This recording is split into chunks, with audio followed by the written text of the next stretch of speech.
тамошобинони азиз, ба таваҷҷӯҳи шумо барномаи иттилоотии пайғом аз телевизиони Симои шаҳри Панҷакен тақдим мегардад. Дар студия бо шумо Сабрина Акрамова ва коргардон Исмоилҷон Холов мебошем. Инак имрӯз дар барномаи мо тамошо кунед.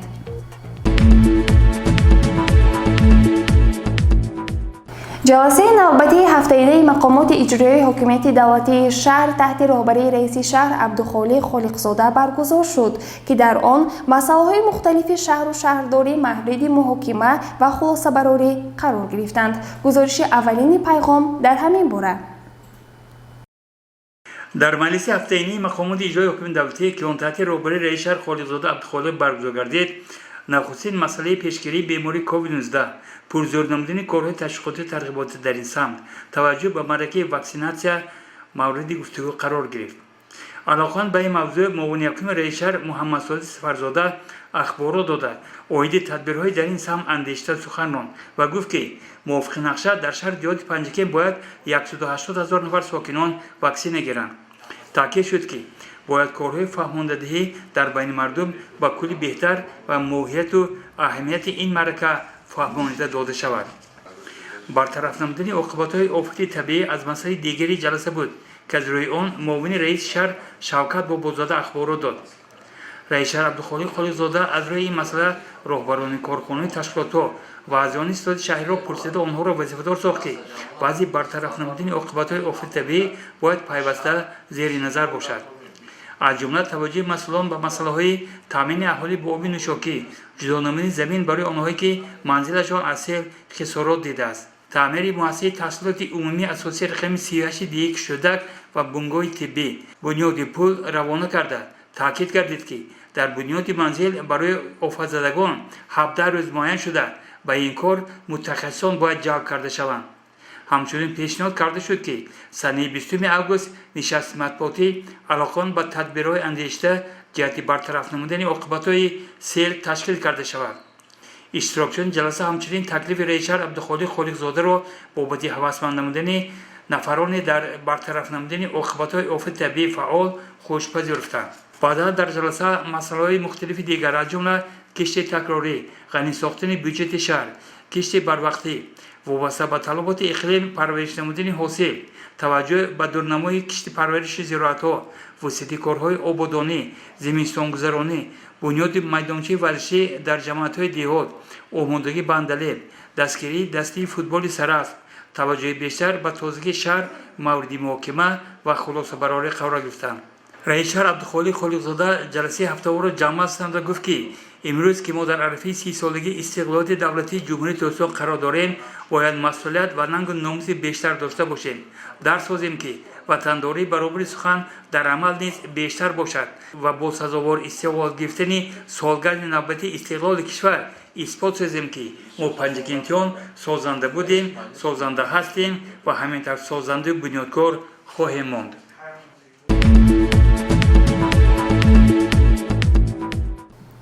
дар ҷаласаи васеи ситоди шаҳрии мубориза бар зидди бемории коронавирус, муовини раиси вилояти Суғд Зайнура Азимӣ, раиси шаҳри Панҷакен Абдухолиқ Холиқзода ва дигар масъулин иштирок намуда, таваҷҷӯҳи роҳбарон ва аҳолиро ба риояи талаботи зидди эпидемиявӣ ҷалб намуданд. бо мақсади тақвият бахшидани корҳои тарғиботиву ташвиқотӣ ҷиҳати пешгирӣ аз интиқол ва паҳншавии бемории сироятии коронавирус ва ҳамзамон аз ҷониби шаҳрвандон, роҳбарони ташкилоту идораҳо сари вақт гирифтани ваксинаҳо ҷиҳати пешгирӣ аз ин бемории хатарнок санаи 31 июли соли равон дар ҷаласаи васеи ситоди шаҳрии мубориза бар зидди паҳншавии бемории COVID-19 ки бо иштироки муовини раиси вилояти Суғд Зайнура Азимӣ, раиси шаҳри Панҷакен Абдухолиқ Холиқзода ва дигар масъулин баргузор гардид, самтҳои асосии фаъолияти сохторҳои дағдор барои ҳарчи зудтар анҷом додани нақшаи ваксинагирии шаҳрвандон ва роҳ надодан ба пешгирии ин бемории хатарнок ба таври хеле амиқ таҳлилу баррасӣ гардид ва шахсони масъул вазифадор шуданд. дар назди иштирокчиёни ҷаласа معاون سردختری بیمارخانه مرکزی شهر پنجکین رانا عبدالله و پیرامون آمادگی مساحهای طبابتی و تامین آنها با واسطه‌های ضروری گزارش مفصل داد و از جمله تاکید کرد. مؤسسه دولتی بیمارخانه بیماری صورتی برای قبول و طبابت بیماران آماده بوده در مؤسسه طبی شهر پنجکین برای پیشگیری صورتی کرونا ویروس کووید 19 یک قطار کارها به انجام رسانده شده است. از قبیل مجهزگردانی مؤسسه طبی با تجهیزات نوی زمانوی از قبیل اکسیژن رادار، سیخ اکسیژنی، دفیبریلاتور، دستگاه‌های نفس‌کشی صنعی، اکسیژن‌متر، کاردیومونیتور، دستگاه سنسوری پشت‌دهنده برای بی‌ضررگردانی و بالون اکسیژنی تامین داشته است. این حال در مؤسسه تندرستی شهر پنجکین نقاب‌های محافظتی، لباس‌های محافظتی، لباس‌های یک‌کراته، لباس‌های بسیار کراته، جهازهای بستری، عینک‌های محافظتی، دستکش‌ها، اسپری محافظتی، ریسپیراتور، ترمومتر فاصله‌ای، موادهای دزینفکسیونی خاکی خلور، موادهای داروباری، آنتیبیوتیک‌ها، محلول‌ها، داروهای ضد رتروویروسی و داروهای غیر محلول‌های آنتیسپتیک. با قرار رئیس شهر پنجکین 160,000 سومانی مبلغ برای موادهای خوراکی، موادهای داروباری و لباس‌های محافظتی و موادهای دزینفکسیونی جدا کرده شده است که برای بیمارخانه صورتی مصرف شده ایستاده است. از طرف ریاست تندرستی ولایت سوخت موادهای داروباری برای بیماران صورتی کووید 19 جدا کرده شده و بیمارخانه بیماری صورتی دسترس کرده شده است. مورد ذکر است که در جلسه ایستاد معاون رئیس ولایت سوخت زینورا عظیمی، رئیس شهر پنجکین عبدالخالق خالقزاده بعضی ایرادها و کمبودی‌ها را ابراز نموده همزمان برای اصلاح آنها در نزد مسئولین دستور سفارش‌های مشخص گذاشته شد. از درآمد بیمارخانه یگان خیل قاعده رعایت بی‌خطری نیست. حتی نمیدونم یک بار همین آداب خدمتچی دولتی پورا اینو با میختم در کن. یگان جای میرید نه روبر نه معاون در جای کارش نیست یا اگر میفهمدن من هم ساعتی اگر 10 آغاز کرده باشم ساعتی 12 و بعضی روبرو بعد نزد ما به حضور شدم. میباشتم من عزت نفس یگان کس پرستی نیستم. من هم مثل شما هستم. من هم یک خواهر شما، دختر شما، فرزند شما هستم. یکی وقتی میفهمی که بیمار زیاد میشه، فقط زیاد میشه، من شخصا هیچ وقت یگان روز کردن نمیتوانم. اون چی کمبودی هست ما باید یک جای حل کنیم، گوییم و از پای اصلاح آن شویم. من محترم معلم سفارش دادم ما چقدر کارهای همون مسئله مبلغ جدا کنیم دستور معلم کرده شد. ما در گرچه که در لای شما مبلغ هم باشد برای خریدن همون موادهای داروباری این دستور محترم رئیس ولایت بود وابسته به خریداری نمودنی دارو ما شما کمک کردیم. لیکن به هر صورت باید که ما در سمت فعالیت کاری ما باید که پیش از همه دقت جدی اون نفرانی که جمعیت کردی کارو میکنن. بعد من امروز 3 روز شد علاقه شکایت نهایت زیاد وقتی که واکسن نمیگیرن و اینستروکسیش دستورالعملش فهموندن در که حالت بیمار چخیل میشود. خودی نیستی کارمندای حکومت همشون همون تصمیم 38.5 ما کسال شدیم میگن که همون فهموندن نکرد که در روز اول چخیل میشه در روز دوم چخیل میشه کارهای فهمونده دیگه پیشگی فهموندن نکرد خلوی چخیل کار بری کرده شد. در جلسه ایستاد سردختری مرکز نظارت دولتی سانیتری و اپیدمیولوژی شهر پنجکین عطاخوجایف برخان، متخصص مرکز نظارت دولتی سانیتری و اپیدمیولوژی ولایت سوخت عبدالمولان عبداللهزاده و دیگران به سخن برآمده اندیشه و ملاحظات خویش را پیرامون اندیشیدن تدبیرهای فوری و راههای هرچه زودتر با واکسین ها تامین کردن اهالی ابراز نمودند.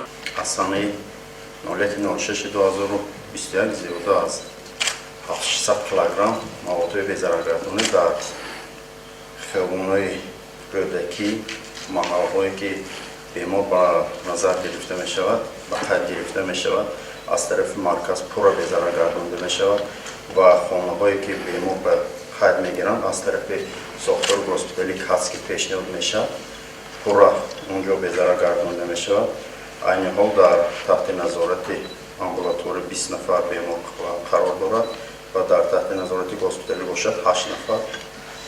از طرف مرکز در آشنامه ها و مغازه های شهر و دیهات پنجکن پیشنهاد رویدی پیشگیری بیماری کووید پورا داده شد. این واکسیناسیه بهره پیشگیری بیمارشوی با دعوت و تلاش‌های حکومت جمهوری تاجیکستان و دستور سپارش‌های اساسگذار سلامتی ملی و وزارت تندرستی حاضر در دوام 5 ماه 4 ماهی سپری شده بسیار کارها رو به انجام رسانیدند که 3 نمودی واکسن به تاجیکستان ما وارد گشت.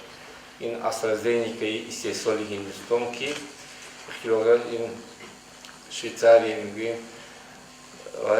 دویمش این مدرن روسای نزدیک به از آمریکا با ما دسترس شد و کوواکسکی این استحصال خطایی. یگان عکس‌العمل یا اینکه میگن به زبان روسی побочный ефект دادگیش نیست. شهروندا قبول کردند. من چیزی که اوزی گفته گذاشتن بعضی از شهروندان گفتند که وای زیانش نیست.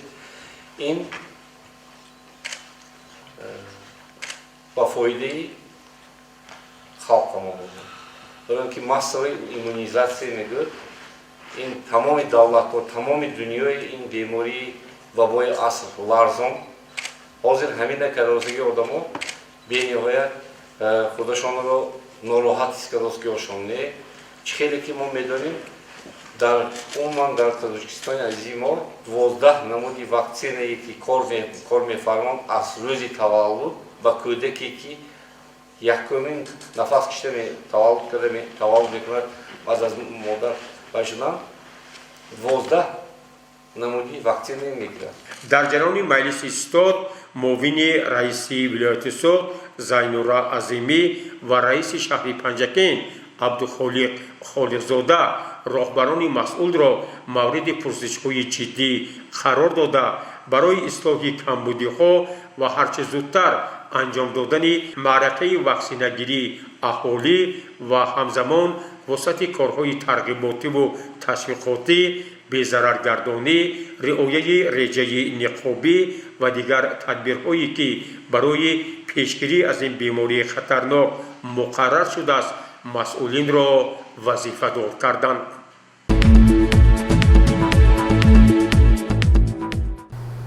در اوچسک انتخاباتی رقم 8 انتخابات میان دوره برای انتخاب وکیل به مجلس وکیلان خلق شهر با اشتراک 3 نامزد برگزار گردید. تفصیلات بیشتر در گزارش خبرنگاران ما یزدان قوموانوف و اسماعیل جان خالف. تماشاگران عزیز، ما در اوچسک انتخابات رقم 8 حوزه انتخاباتی وشین رقم 4 قرار داریم. همین حالا اینجا انتخابات وکیلان با مجلس وکیلان خلق شهر پنجگن برگزار می‌گردد. گزارش ما از همین اوچسک برای شما پیشکش می‌گردد. وقتی که با اوچسک انتخابات رقم 8 که اون در بنای مؤسسه تحصیلات میان رقم 29 جایگیر شده است آمدیم، ساعت 5:30 دقیقه صبح بود. نخست با رئیس اوچسک انتخاباتی همصحبت بودیم. من رئیس اوچسک انتخاباتی رقم 8 رجب شرافت. در اوچسک انتخاباتی ما 2350 نفر انتخاب کنندگان میباشند. من باوری کامل دارم که امروزه معرکه به سطح بلند میگذارند. من علاقه ساعت 6 شده است. چند نفر انتخاب کنندگان آمده آوازهای خود را داده ایستادند. به نامزدهای ارزنده خود آواز خود را داده ایستادند. باوری کامل دارم که معرکه سیاسی به درجه خیلی هم بلند گذرانده می شود. قبل از آغاز معرکه انتخابات فضای دبستان را صدای سرود موسیقی پر کرده بود. فرح و شادی مسئولان اوچسک و انتخاب کنندگان احساس می‌گردید.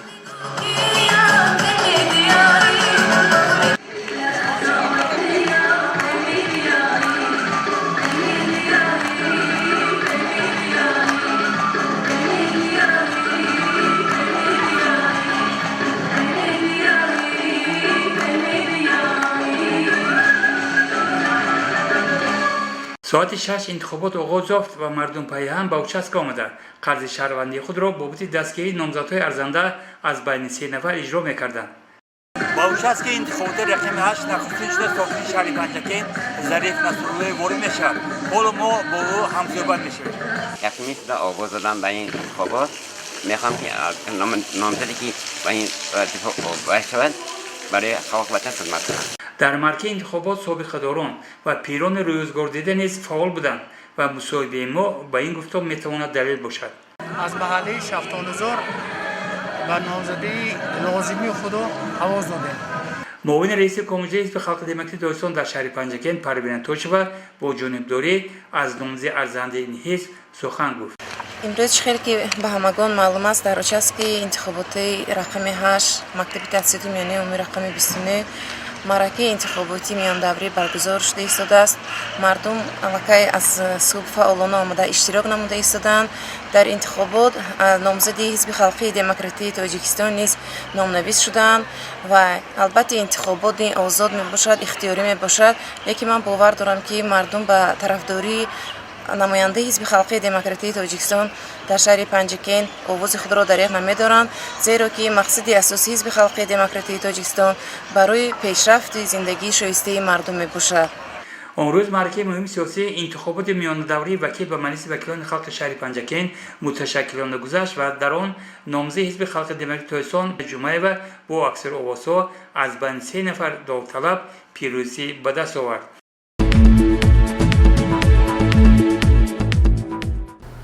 کارمندان شعبه کار با زنان و عائله نزد مقامات اجرایی حکومتی دولتی شهر در جلسه خویش اوید به فعالیت 6 ماه اخبارات دادند. گزارش دلشاد حلیموف و خیام جرایف. طبق نقشه چهاربینی‌های شعبه کار با زنان و عائله در تالار خورد مقامات اجرایی محلی حکومت دولتی شهر پنجکن ملاقات با رئیس شورای بانوان محله‌های شهر و جماعت و دهات برگزار شد. ملاقات را مدیر شعبه کار با زنان و عائله همزیر زمان و افتتاح نموده تاکید داشت که امروز موضوعها مورد محاکمه قرار می‌گیرند. در 6 ماه سال روان در شهر و دهات پنجکن 146 عائله جدا شدند.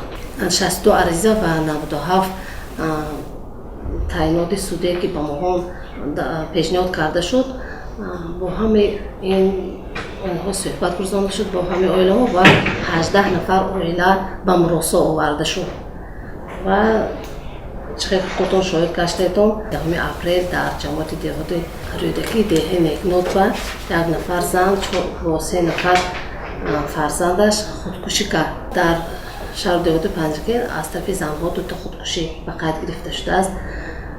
سبب در همه جماعت ها تشکیل کردن همین مجلس هم برای همین بود که ما برای که با زنها نزدیک باشیم در همه جماعت ها و محله ها رئیسان شورا در نزد رئیسان همون زنهای جماعت با شوراها تأسیس دادیم که برای که با همین عائله ها نزدیک باشند شورای سابقه داران، شورای مراسا، شورای دختران. مقصد همه عائله که زورآوری بر نظر میرسد از طرف یا شوهرش یا از طرف یکم عائله شوهرش باید که همین چیزا پیشگیری کرده با همه عائله ها صحبت ها گذرانده شود. ضمن سخنرانی همزیر زمان و قید نمود که باید ما زنان نگذاریم عائله های جوان پاش خورند، زیرا سبب پاشخوری عائله های جوان را او در آماده نبودن دختران به حیات مستقلانه، استفاده تلفن های موبیلی، کاسته بودن آداب بعضی از دختران، نکاح خویش و تباری و به مهاجرت مهنتی رفتن جوانان وابسته دانست. همزیر زمان و گفت ما وظیفه داریم که جشن 30 سالگی استقلالیت دولتی جمهوری تاجیکستان را با دستاوردهای ارزنده استقبال گیریم. همزیر زمان و همچنین وظیفه گذاشت که ما باید از آزمون‌های تشکیل کرده گذرانیده شده بود سبق برداریم و کوشش به خرج دهیم که بانوان من بعد هم در جامعه فعال باشند، با پدیده‌های نامطلوب زندگی مبارزه برند و تشویق و ترغیب حیات سالم بی‌طرف نباشند. گزارش دلشاد حلیم و خیام جرایف از تالار خورد مقامات اجرایی محلی حکومت دولتی شهر پنجکن برای برنامه پیغام.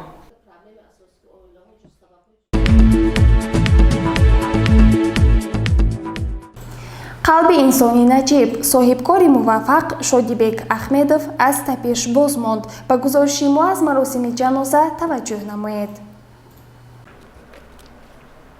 صبح روز 31 ایول رشته عمری شادیبک احمدов مرد خاکسار و نکوکار شهر پنجکن سابق دپوتاتی مجلس نمایندگان مجلس عالی جمهوری تاجیکستان در سن 66 سالگی کنده شد.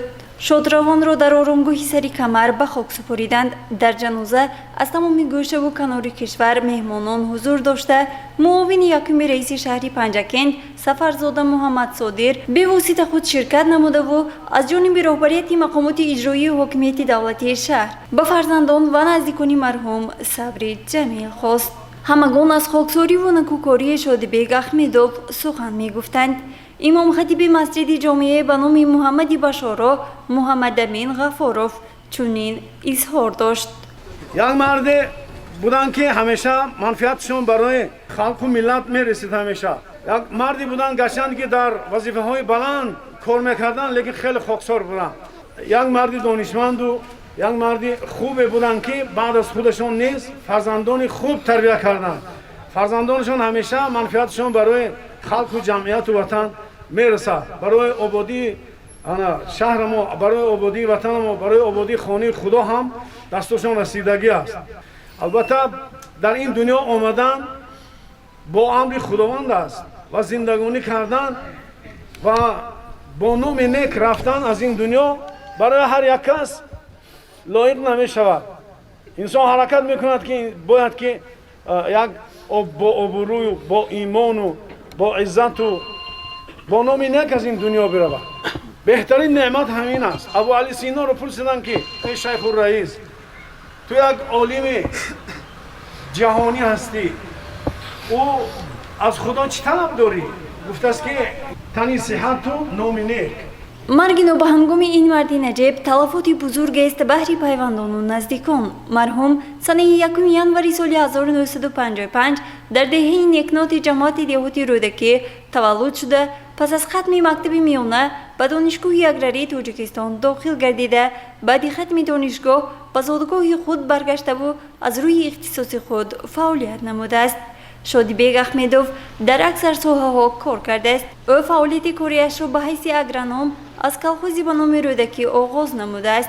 اینچنین در کمیته شهری پنجکند فعالیت نموده تا به منصب کاتب یکم بخش پنجکندی حزب کمونیست رسیده است. شادیبگ احمدوف 7 فرزند را به وای رسانیده که امروز همه صاحب معلومات بوده و بهر پیشرفت جامعه کار و فعالیت دارند. پسری مرحوم برای اشتراک در جنازه پدر به همگان عرض و سپاس خود و عائله خویش را رسانید. قید نمودن به مورد است که شادیبگ احمدوف یکی از صاحبکاران موفق در شهر پنجکند بوده، مالک یکی از مرکزهای خدمت رسانی زمانوی به نام عمریان بود. اشتراک مردم زیاد در جنازه باری دیگر ثابت نمود که مرحوم در بین اهالی با خاکساری و نکوکاری خویش صاحب آبرو و احترام بود. ما اهل کارمندان شرکت صدا و سیما نیز با عائله شادروان صبر جمیل خواسته میگوییم که روح پدر شاد و خانه آخرتشان آباد باد. گزارش مرتبه رحمانوف و خیام جورایف از آرامگاه سری کمر.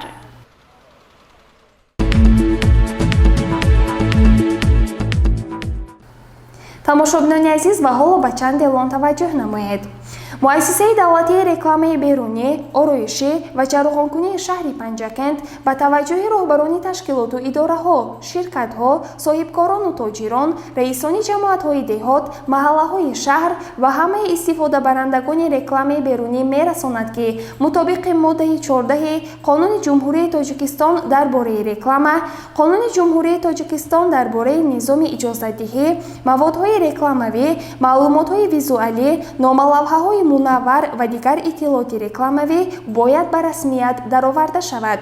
дар сурати беиҷозати мақомоти дахлдор паҳн намудани маводҳои рекламавӣ тибқи талаботи моддаи 548 Кодекси ҳуқуқвайронкунии маъмурии Ҷумҳурии Тоҷикистон беиҷозат паҳн кардани реклама дар бораи мол, иҷрои кор ва хизматрасонӣ ҷавобгарии маъмурӣ пешбинӣ шудааст. ҳамкорӣ бо муассисаи давлатии рекламаи берунӣ, ороишӣ ва ҷарғонкунии шаҳри Панҷакент ба манфиати шумост. нишонаи мо шаҳри Панҷакент, ошонаи якуми кохи лоиқ. телефонҳо барои маълумоти бештар 92 730 3311 ва 92 913 65 65. бори дигар рақамҳои телефонро такрор мекунам 92 730 3311 ва 92 913 65 65.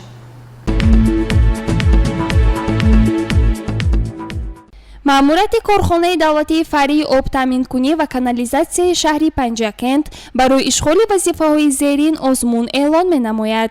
Сардори шӯъбаи муштариён: маълумоти олӣ, маоши моҳона 1395 сомонӣ.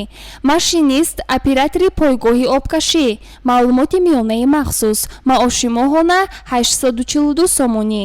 Назоратчии ҷамъоварии маблағҳои оби нӯшокӣ, маълумоти миёнаи махсус, маоши моҳона аз рӯи фоизи ҷамъоварии маблағ. маъмурияти корхонаи давлатии фаръии обтаъминкунӣ ва канализатсия. Телефон барои маълумоти бештар 92 727 23 32. бор дигар рақами телефонро такрор мекунам: 92 727 23 32. тамошобинони азиз, дар ҳамин ҷо барномаи иттилоотии пайғом ба анҷом мерасад. шумо ҳамчунин метавонед барномаи иттилоотии пайғомро дар ютуб канали мо ТВ Симо тамошо намоед. хайр азизон, то барномаҳои навбатӣ саломату сарбаланд бошед.